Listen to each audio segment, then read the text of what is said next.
Uh, my name's Clarence Adams Sr., and we're at Oznamin, where I'm the administrator. Okay. Could you tell me, about 2 years ago, we had homeless at a major number, and here we are right back now making a full circle again. Could you just kind of give me an idea, why are we back at this point now? Well, I don't think it's getting back to where we were 2 years ago. I don't think the numbers have changed drastically. I think if you go back to 2005 after Hurricane Katrina, that's when the 2005, 2006, that's when the homeless problem was at its worst.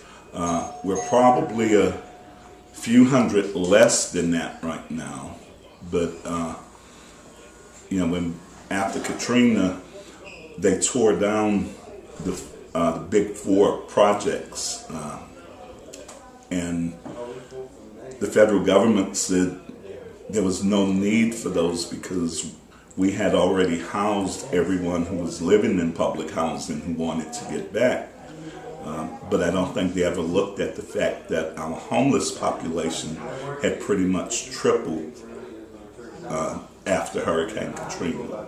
We also overnight became the city with the largest number of abandoned or blighted properties in the country. So we see a lot of people who are homeless right now who's living in gutted out houses. We find that a lot of these people are actually, some of them are actually living in a home that they own, but it's not habitable. It's gutted, there's no electricity, no running water.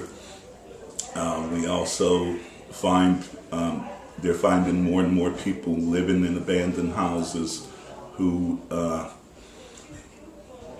older than your normal homeless person, and we're finding more people who are disabled. Okay. And they're part of the homeless population? Absolutely. Okay, all right. Could you give me, you here and you've been here for a while, a definition how you would define homeless? I would define homeless as a person who does not have a place to live that is fit for human habitation. I like that. Go ahead. Just because you have a roof over your head doesn't mean that you have a home. We have many people. A few months ago, we had 8 people that got burned up in a building because they were living in an abandoned warehouse and they were starting fires in there to keep warm. And the building caught fire and burned 8 people. So we have to look at people who are living not only on the streets and in shelters, but in abandoned buildings and living in their cars.